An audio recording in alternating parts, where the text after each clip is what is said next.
Bonjour tout le monde, bienvenue sur ma chaîne Inaria Guidance. On se retrouve dans cette nouvelle vidéo pour le tirage de vos énergies sentimentales du 1er au 15 août 2025. Cette guidance est pour les signes solaires, ascendants, lunaires et vénusiens et elle est pour les scorpions. Bienvenue mes scorpions sur votre guidance et sur ma chaîne, j'espère que vous allez bien. Merci pour votre présence au quotidien au travers de vos visionnages, vos abonnements à ma chaîne, vos likes, vos partages et vos commentaires.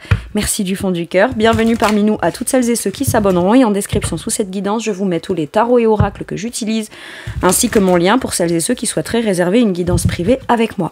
Mes scorpions, comme d'habitude, on garde bien à l'esprit que ça reste une guidance générale qui ne peut pas parler à tout le monde ou dans les moindres détails à la même intensité pour les mêmes raisons et parfois même au même moment. Donc n'hésitez pas à aller voir vos autres signes pour un autre message ou un complément de message et pourquoi pas revenir un peu plus tard sur cette guidance puisque ce qui ne vous parle pas tout de suite pourrait vous parler un petit peu plus tard.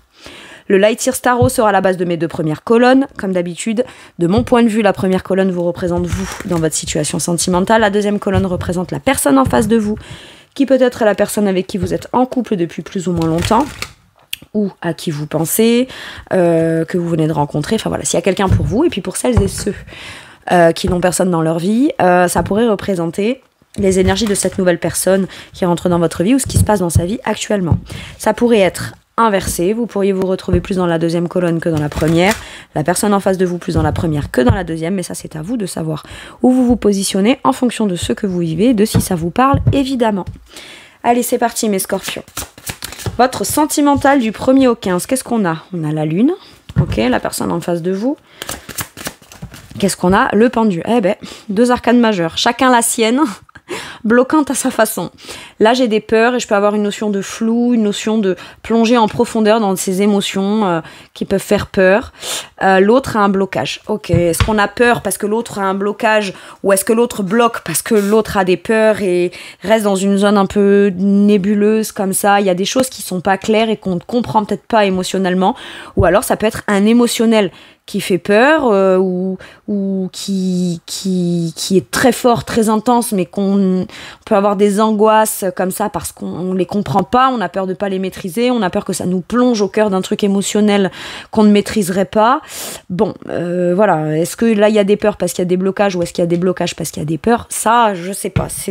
Déjà de un, il faut que ça vous parle, et de deux, il faut que vous vous retrouviez, enfin voilà, d'un côté ou de l'autre. Ok. Avec la lune, l'avantage, c'est qu'on conseille de justement se connecter à cet émotionnel et écouter sa sensibilité, écouter ses intuitions, d'accord? Et de ce côté-là, le conseil, c'est lâche prise. Te sacrifie pas. Si l'autre est trop dans les peurs, te sacrifie pas. Reste pas coincé parce que l'autre a peur. Et si tu as des blocages et que ça provoque que des peurs chez l'autre, l'autre c'est légitime qu'il ou elle a des peurs. Et à ce moment-là, toi peut-être que tu as des solutions. Hein, voilà, y a des solutions et on dit pas que la solution elle est facile à mettre en place, mais le pendu a une certaine position qui pourrait sembler inconfortable et c'est ce blocage ou cette posture ou cette position qui est certes atypique mais un peu bloquante qui permet de pouvoir comprendre quelque chose ou alors se dire voilà, tant que la situation elle est bloquée comme ça, quelle est ma solution? À un moment donné il faut, voilà, j'ai l'impression que le blocage de l'un ne permet pas à l'autre d'être serein ou sereine émotionnellement, ou alors le côté incertain et pas serein de l'un ça vient poser problématique bloquante et stagnante un peu pour l'autre quoi. Bon, allez, on va voir. Quel est le challenge, donc ce qui peut être bloquant de manière... Qu'est-ce qui vient provoquer ces peurs peut-être? Quel est le challenge conscient ou inconscient de la personne qui se trouve de ce côté? Donc vous, mes scorpions, de mon point de vue. Le 6 d'épée, le fardeau. C'est compliqué pour vous de vous projeter si vous avez peur. C'est compliqué pour vous d'y voir clair pour la suite. Votre challenge, c'est peut-être d'évoluer sur votre façon de penser. La façon de penser son émotionnel. C'est trop dangereux de rentrer dans un émotionnel trop profond où j'y vois pas clair. Ça peut être comme une croyance limitante. C'est quelque chose qui vient encore plus vous faire peur. Plus on a peur d'avoir peur, quelque part, plus on n'arrive pas à peut-être en voir le bout, quoi. Avancer dans son état d'esprit, avancer, aller de l'avant au moins dans sa façon de penser l'émotionnel qui potentiellement pourrait être dangereux ou pas clair, d'accord ? J'ai l'impression que avec le 6 d'épée, peut-être qu'on vous conseille de partager avec l'autre dans des communications et des discussions ce qui vient déclencher ces peurs-là chez vous. Parce que les épées, c'est les discussions. Quand on est sur un 6, c'est les compromis. C'est je te partage, admettons le 6 de coupe, c'est je te partage mon émotionnel, il y a la réciprocité, tu m'expliques ton émotionnel et c'est un échange. C'est un échange de bons procédés. C'est un donner et un recevoir. Et là, il y a peut-être besoin, pour y voir plus clair et avancer, de déjà commencer, pas par poser des questions sur les blocages de l'autre, parce que visiblement, l'autre n'est pas en mesure de vous apporter des... Peut-être que lui ou elle ne sait même pas quoi vous dire, il y a un blocage, il y a quelque chose, c'est peut-être t'exprimer ce qui me bloque, qui est compliqué pour moi, expliquer mon émotionnel. Je te parle peut-être pas, d'accord, et il y a peut-être un silence radio entre vous, ou voilà, et là, de ce côté, c'est quel que soit le blocage, en fait, peut-être ce qui va... Comment dire ? Vous n'aurez plus peur en ayant les réponses de cette personne, mais peut-être que ce serait bien pour vous, pour y voir plus clair, d'exprimer vos peurs à cette personne. Je sais pas c'est quoi le blocage où j'ai pas de réponse, par contre sache que moi ça me fait ressentir ça, et j'ai besoin de m'exprimer et de te partager et de te dire peut-être ce que moi je ressens, ou ce que moi ça me fait ressentir. Que t'es la solution, que t'es pas la solution, que tu réussis à te débloquer ou pas, ou que tu lâches prise ou pas, moi ça vient provoquer quelque chose en moi, et c'est sur ça qu'on a besoin de s'exprimer visiblement, ou en tout cas d'essayer d'avancer dans son état d'esprit. Ça restera pas tel quel, d'accord ? Il y a, avec un 6 d'épée, c'est on va de l'avant. Il y a quelque chose de lourd qu'on porte là, dans son mental, dans ses pensées, qui peut-être revient en boucle et qu'on n'arrive pas à éclaircir. Et comme on n'arrive pas à éclaircir son mental, ça vient provoquer de nouveau une espèce de forme de nébuleuse et mentale et émotionnelle, et on n'arrive plus peut-être à démêler qu'est-ce qui est de l'ordre du mental ou de l'émotionnel là-dedans, et ça commence peut-être à... On a peut-être l'impression qu'on n'y verra pas clair ou pas de sitôt, et plus on le vit, plus ça peut être quand même angoissant. C'est ça que j'entends. Ok. Le challenge de la personne en face, donc ce qui peut être bloquant de manière consciente ou inconsciente, le lâcher prise, exprimer son émotionnel. Alors est-ce que cette personne, elle est prise quelque part et elle doit quitter une situation, un emploi, quelque chose, machin, ou quitter un espace émotionnel qui ne convient pas pour aller vers quelque chose qui va mieux. Lâcher prise émotionnellement sur ses peurs et l'exprimer pleinement, aller de l'avant émotionnellement. Maintenant, j'ai l'impression que ce qu'on vous dit là, c'est que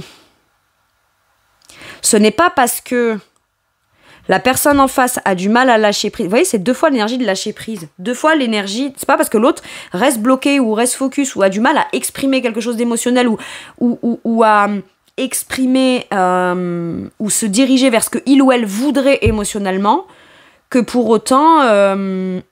ça doit venir impacter sur une forme de bien-être émotionnel de ce côté. Et si l'autre réussit à pas lâcher prise, et que moi je continue à aimer, dans quoi je m'embarque ? Je m'embarque dans un truc profond, mais qui n'avancera pas, et j'ai peur qu'on n'avance pas, etc., etc. Vous voyez, finalement, j'ai l'impression que les deux ont besoin de lâcher prise vis-à-vis de l'autre, ou alors poser des actions afin que ça vienne éclaircir de manière générale la discussion. Mais chacun a ses blocages et ses peurs de son côté, qui sont propres à son positionnement dans la situation, ou par rapport à ce que... Pardon, excusez-moi, mais une petite fourmi. Allez, balade-toi. Soit voilà, on n'arrive pas à lâcher prise, et il y a quelque chose qui fait que c'est compliqué pour l'autre, en fait. Et ça crée des angoisses, Et on a presque peur ou la sensation qu'on n'aurait plus d'angoisse ou plus de blocage si l'autre réglait ses propres peurs et ses propres blocages. Mais en fait, c'est chacun ses peurs, chacun ses blocages. Si moi j'ai des peurs et des blocages qui provoquent en moi par rapport à ce que l'autre fait pas, dit pas, lâche prise ou pas, c'est pas censé venir m'impacter à ce point ou me bloquer à ce point. Ok. Qu'est-ce qu'on a à en comprendre de tout ça? Qu'est-ce qu'on a à en comprendre? Pourquoi l'état émotionnel de l'autre a tant d'impact sur moi ou vient tant me bloquer en fait? Ça peut m'impacter, mais pas au point de venir me plonger dans des angoisses ou pas au point de venir me bloquer totalement et me donner l'impression de complètement stagner et pas avancer.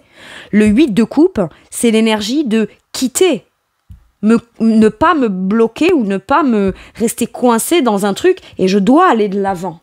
Ok? Alors est-ce que là il y a des peurs, donc on a du mal à clarifier les choses, ça pose problématique, ça vient trop bloquer l'autre et l'autre son challenge, c'est de peut-être partir et dire ok très bien, reste dans tes peurs, moi je m'en vais en fait, je vais pas rester coincé là. Ou est-ce que c'est parce que l'autre a des peurs de s'engager, coincé dans une situation et a du mal à quitter pour venir que ça fait peur là, mais c'est pareil, le challenge là c'est va de l'avant en fait. Te bloque pas dans ton esprit, dans tes angoisses, dans tes pensées ou je sais pas quoi, parce que l'autre bouge pas en fait. Que ce soit l'un ou l'autre, peu importe, on se bloque pas pour quelqu'un. Ok. Quel est votre atout, mes scorpions? Le 9 de bâton, vous comprenez vos limites. C'est-à-dire qu'à un moment donné, à force d'être dans un état d'angoisse pas clair, un peu flou, difficile émotionnellement, et que ça vienne vous challenger dans le mental, ça vous empêche d'aller de l'avant, ça vient tellement vous épuiser que vous atteignez votre limite. Maintenant, ce qu'on vous dit, là, c'est que dans une relation, on n'est pas censé mettre plus d'énergie au profit de quelque chose qu'on n'arrive pas à voir clair ou qu'on n'arrive pas à comprendre ou éclaircir émotionnellement que l'énergie qu'on est censé mettre à la construction. Vous voyez, c'est pas censé être épuisant physiquement, c'est pas censé être lourd. Là, c'est la carte de l'épuisement, c'est la carte de positionne-toi et place ta limite. Mets-toi ta propre limite, en fait. Jusqu'à où je vais aller, vous avez atteint une certaine forme de limite. Il y a un épuisement, soit mental, soit dans votre état d'esprit que vous n'êtes plus en mesure de gérer ou vous n'êtes pas en mesure de gérer. Et à un moment donné, on vous dit défends tes intérêts. Mets ton énergie dans des actions qui te permettront d'y voir beaucoup plus clair. Maintenant, ça peut être je sais ce que je dois faire, mais j'ai très peur de le faire. Mais le fait de penser qu'on sait ce qu'on veut faire, mais qu'on a peur de faire, ça vient vous épuiser. Donc on vous dit, plutôt que de t'épuiser à mettre de l'énergie à réfléchir à ça, passe à l'action. Et comme ça, la prochaine chose à laquelle tu penses, c'est la prochaine étape, et la prochaine étape, et la prochaine étape. En fait, c'est ça. Mais là, visiblement, il y a besoin de défendre ses intérêts, de placer sa limite là. D'accord? Restez en tout cas vigilant. Et ça, aujourd'hui, vous êtes capable de savoir jusqu'où vous ne pouvez pas aller dépasser une certaine forme d'épuisement énergétique. Ok?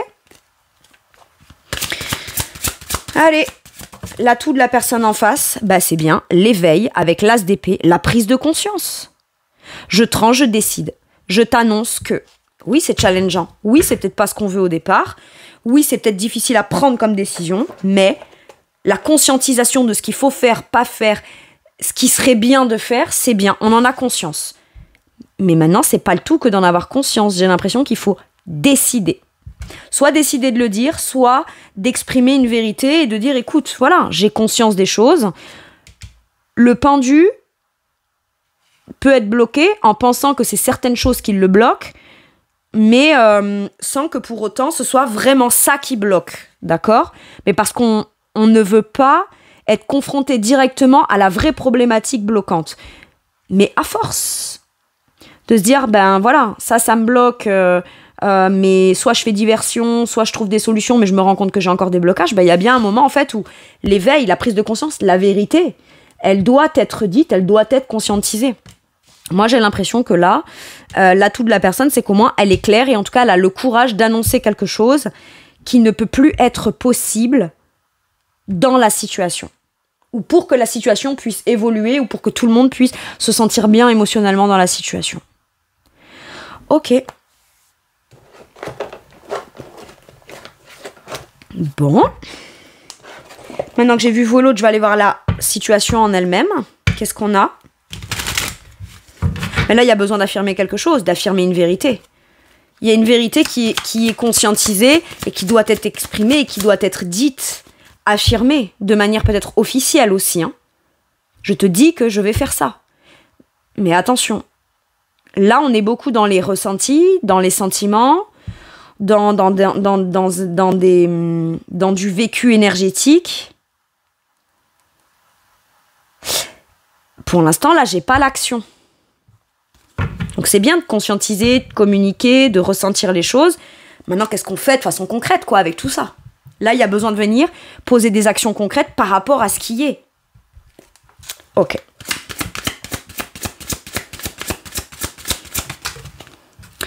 La situation, on a la relation de travail, l'instabilité. Ouais, pour moi, il y a un déséquilibre. Il y en a un des deux qui cherche à vouloir faire plus dans le concret que l'autre. Sauf que, à la base, c'est les deux qui doivent travailler sur eux. Quand l'un a des peurs, ben ça c'est pas censé bloquer l'autre est censé le soutenir. Même si ça met l'autre un peu en position inconfortable, il y a quand même toujours des solutions. Être capable de se détacher, parce que c'est ça aussi le lâcher-prise émotionnel. Je ne m'approprie pas les angoisses émotionnelles de l'autre et je n'en fais pas une affaire personnelle parce que sinon ça me plonge moi aussi dans un espace émotionnel qui ne me convient pas, donc qui ne me permet pas de pouvoir soutenir l'autre émotionnellement. Et du coup, ça nous déstabilise tous les deux.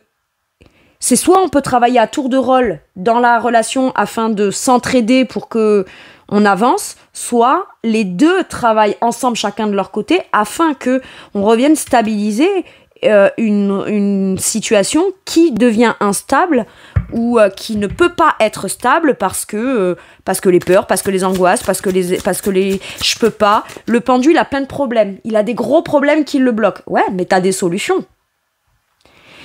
Et ta posture inconfortable, si elle est inconfortable, c'est pas pour t'embêter, c'est pour que tu décides de ne plus être en posture inconfortable. Mais c'est cet inconfort dans la posture qui, normalement, de manière logique, devrait te faire prendre conscience de quelle est la solution pour retrouver une posture plus agréable. Et c'est ça, la capacité de vous prendre de la hauteur et voir les choses sous un autre angle, afin d'en trouver la solution pour se libérer. Et là, la solution du côté de la Lune, c'est tu ressens ce que tu ressens. Quand bien même ces sentiments-là te font peur ou t'angoissent, ils sont ce qu'ils sont. Plonge-y pleinement. Il n'y a que comme ça que tu comprendras et que tu pourras avancer et évoluer. Peut-être que là, avec un œuf d'épée, avec un œuf de bâton, pardon. Si j'ai dit 9 d'épée, c'est pas pour rien, c'est quand même les angoisses et on n'endort pas et on fait des cauchemars et on est mal psychologiquement, quoi. On envisage le pire, etc. Bon, bref. 9 de bâton, je me surprotège à un tel point pour m'assurer de ne pas ressentir les choses de manière trop intensément, émotionnellement. Et visiblement, si on comprend pas l'émotionnel, on n'est pas dans un travail, on n'est pas en couple où on n'aime pas quelqu'un, où on veut pas rencontrer quelqu'un. C'est pas au moment où on rencontre quelqu'un qu'on comprend ce qu'on doit ressentir émotionnellement ou ce qui peut faire peur émotionnellement. Ça, c'est un travail personnel. C'est intime, voyez. Et en même temps, on peut pas travailler de façon stable et saine comme un travail d'équipe dans une relation. Si ce qui l'empêche, c'est les blocages de l'un ou les peurs de l'autre. Sinon, il y en a qu'un des deux qui est en mesure de pouvoir travailler à la relation, mais à ce moment-là, on n'est plus dans un travail d'équipe, on est dans l'un qui fait et l'autre qui... C'est quoi? C'est de la survie, en fait. Vous voyez, c'est ça. Qu'est-ce qu'on a dans la situation? Ouais, le nouveau départ. On a besoin de travailler en équipe pour prendre un vrai nouveau départ concret et qui n'est pas déstabilisant, en fait. Ou alors, si on est dans une situation qui est déstabilisante, à un moment donné, qu'est-ce qu'on décide? Mine de rien, l'autre vient faire soulever des peurs et des blocages chez l'autre qui est essentiel à comprendre pour pouvoir le régler afin de s'autoriser pleinement à prendre ce nouveau départ qu'on souhaite prendre. Oui, ça déstabilise, on ne dit pas que c'est facile. Mais si c'est ce qu'on veut, on est censé faire ce qu'il faut. Et ouais.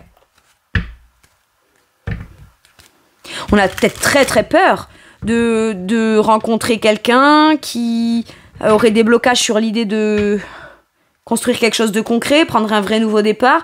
En fait, on ne veut pas prendre un nouveau départ bancal, où on ne peut pas continuer de façon bancale et non stabilisante, concrète et stable dans la situation. C'est pas possible. Sinon, les blocages de l'un viennent nourrir les angoisses de l'autre, ou les peurs de l'autre viennent bloquer l'autre, mais on n'est pas...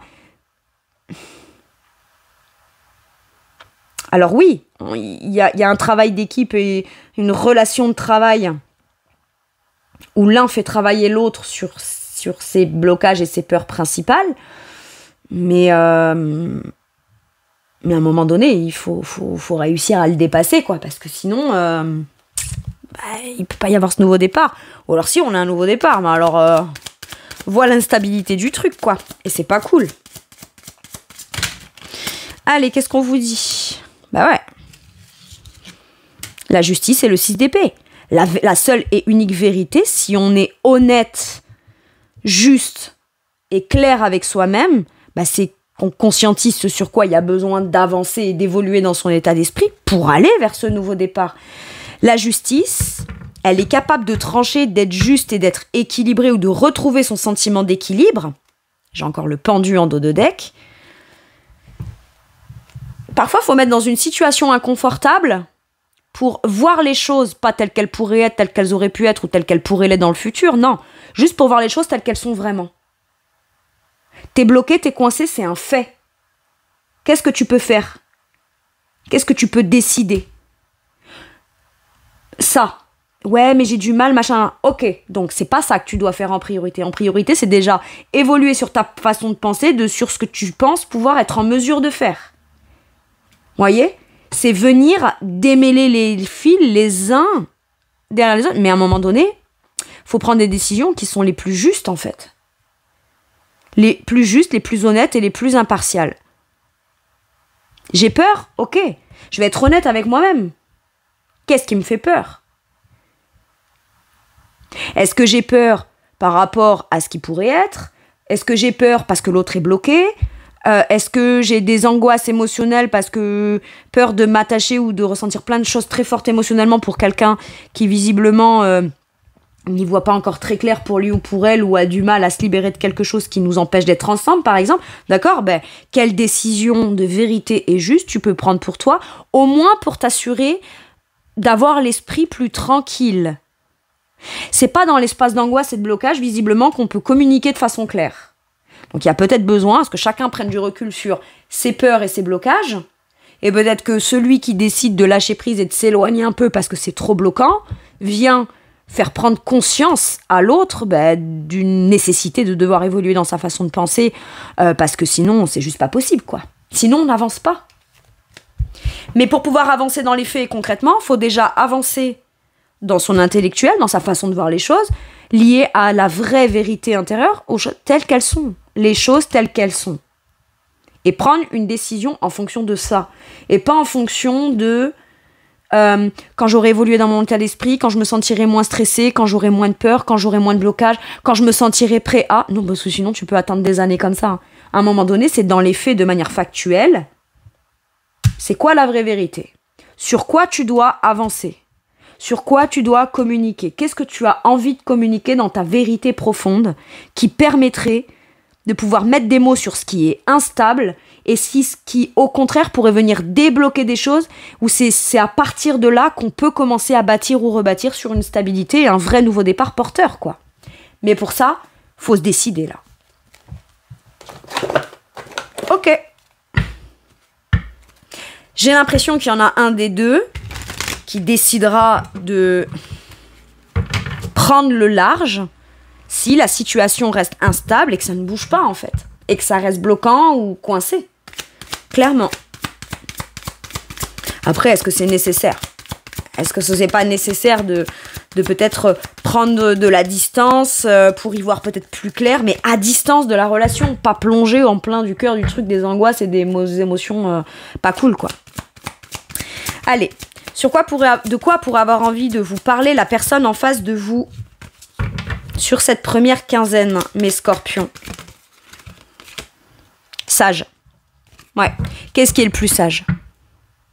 Qu'est-ce qui doit être fait ? On parle pas de ce qu'on aurait aimé ou de ce qui ferait de la peine parce qu'on ne voulait pas faire. Non. Qu'est-ce qui est sage ? Dans le contexte actuel, qu'est-ce qu'on peut faire, qu'est-ce qu'on peut pas faire, qu'est-ce qui est encore difficile, qu'est-ce qui ne l'est pas, qu'est-ce qui est stable, qu'est-ce qui est instable. Dans la balance là de la justice, quand on pèse le pour et le contre, quelle serait la décision la plus sage? Et c'est de ça dont pourrait vous parler la personne. Ok. J'ai beaucoup travaillé sur moi, je suis devenue sage et alignée. Ou alors cette personne, elle comprend ce qu'elle doit faire, décider, mettre en place, lâcher prise, etc. pour justement s'aligner à ce qu'elle sait être la vérité, donc sa sagesse. Maintenant, ok. Bon. On avance. On avance. Allez. Sur quoi ça vous fait travailler à vous de manière forte? Cette relation ou votre sentimental? La compassion. Connecter à l'émotionnel ou reconnecter à l'émotionnel et être à la compassion de vous-même, c'est compliqué. Hein. Vous ne vous autorisez même pas de vivre ou de ressentir des choses fortes émotionnellement.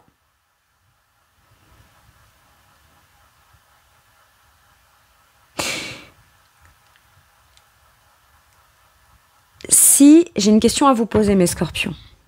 Si un ou une amie se retrouvait dans la même situation que vous, quelle qu'elle soit, ou dans l'état émotionnel ou dans le flou émotionnel, quelle qu'elle soit, quelles qu'en soient les raisons, qu'est-ce que vous conseillerez à cette amie?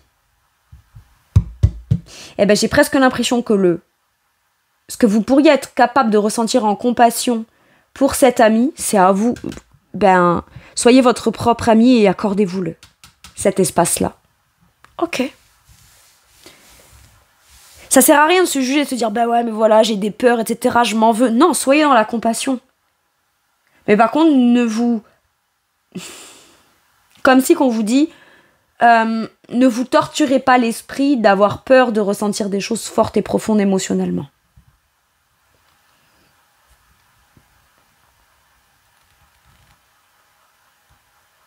Ok. La compassion me parle aussi de la compréhension du choix et des décisions de l'autre. Et on vous dit, et peut-être que là, vous allez me dire, pour certaines personnes, oui, mais l'autre, justement, choisit pas. L'autre bouge pas, l'autre fait rien, décide même pas. D'accord. Eh ben, à ce moment-là, accordez peut-être vous plus de compassion à vous-même que voilà. Et puis peut-être, ayez de la compassion pour cette personne qui ne réussit pas à se bloquer. Mais vous allez pas vous plonger dans un émotionnel dégueulasse sous prétexte que l'autre est bloqué, en fait.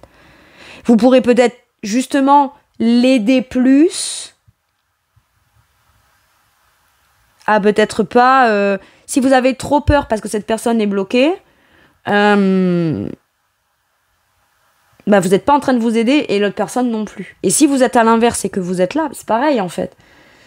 On n'aide pas quelqu'un émotionnellement ou à comprendre son émotionnel en se coinçant ou en se mettant dans une posture très délicate qui vient être bloquante, où on va se sacrifier parce que l'autre a des peurs.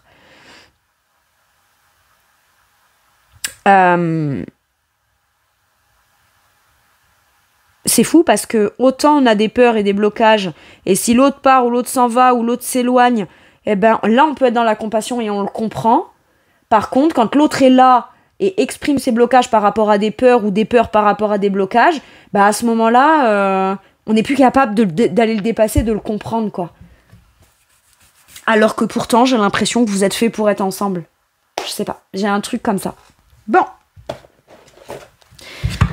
Mais bon, à un moment donné, visiblement, écoutez, si c'est un fait, ok, très bien, je vais le dire. Apparemment, l'amour, c'est pas le plus important et c'est pas la base. Bon, très bien. Là, je vous provoque un peu. Ou c'est peut-être pas vous que je provoque, c'est peut-être la personne en face. Ok, très bien. Je pensais pas que l'amour, c'était le plus important dans une situation, dans une relation. D'accord. Peut-être que je me suis trompée. T'es naïve, Ingrid, tu croyais ça, toi? Ouais. Le mariage, l'accord et l'officialisation, ouais, à un moment donné. Qu'est-ce qu'on aime, qu'est-ce qu'on veut, quoi. Faut réussir à se mettre d'accord, à officialiser les choses et pas avoir peur de ça et à vivre pleinement les choses avec son cœur parce que c'est là qu'on veut s'engager et puis c'est tout. On se met d'accord, on s'engage vis-à-vis de l'autre et à un moment donné, il faut peut-être se dire les choses de façon beaucoup plus formelle, officielle et déclarer les choses, quoi. Mais après, si là, mariage, accord, officialisation, est-ce qu'il n'y en a pas un des deux qui est marié, quoi? Ou alors, est-ce que les problématiques ne viennent pas par rapport à un mariage, un engagement ou une discussion à ce niveau-là? Il y en a un des deux qui a peur, l'autre qui est bloqué, qui a des blocages par rapport à ça, et ça crée des peurs à l'autre. Enfin, il peut y avoir un truc comme ça. Hein. Mais qu'est-ce qu'on veut vraiment? Qu'est-ce qu'on veut vraiment? Ok. Est-ce qu'il y en a un des deux qui est marié et qui... Bon, bah écoutez. Et c'est ça qui bloquerait. Possible. Bon. Un dernier message ou un dernier conseil pour mes scorpions? Allez, mes scorpions, ça va aller là.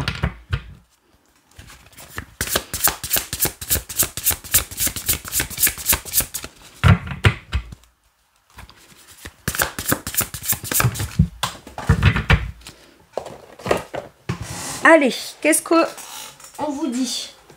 3 de denier. Le travail en équipe.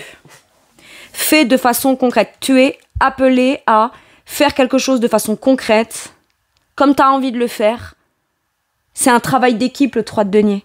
Pose ta pierre à l'édifice. Oui, mais si l'autre, finalement, ça fait rien et ça le pose pas, et ça le... Eh ben, toi, au moins, ça démontrera que toi, tu as tout fait ce qui était en ton pouvoir pour démontrer à l'autre de façon concrète que tu avais envie de faire grandir de manière concrète une relation, une situation, un contexte, un truc. Toi, au moins, tu auras tout donné jusqu'au bout. Maintenant, l'autre en dispose ou pas. Mais le 3 de denier, c'est contribue. Contribue. Faites ce qui... Ou alors, ça peut vouloir dire, t'as peur, machin et tout, fais plus trop focus sur cette relation parce que c'est en train de te plonger dans des angoisses. Voilà, peut-être, on vous dit, bah écoute, en attendant que l'autre se débloque ou pas, ou qu'il y ait des problèmes à résoudre, ou trouve des solutions, ou arrête de se sacrifier, ou que sais-je, bah toi, t'as peut-être des choses à faire. Va pas t'occuper l'esprit à ruminer, à dépenser ton énergie au profit des angoisses, des peurs et de ce que tu rumines. Mets ton énergie au profit de quelque chose que t'aimes faire, que t'aimes pratiquer. Vous savez, quand on a les mains occupées et qu'on s'occupe... Alors oui, au départ, c'est dur, hein.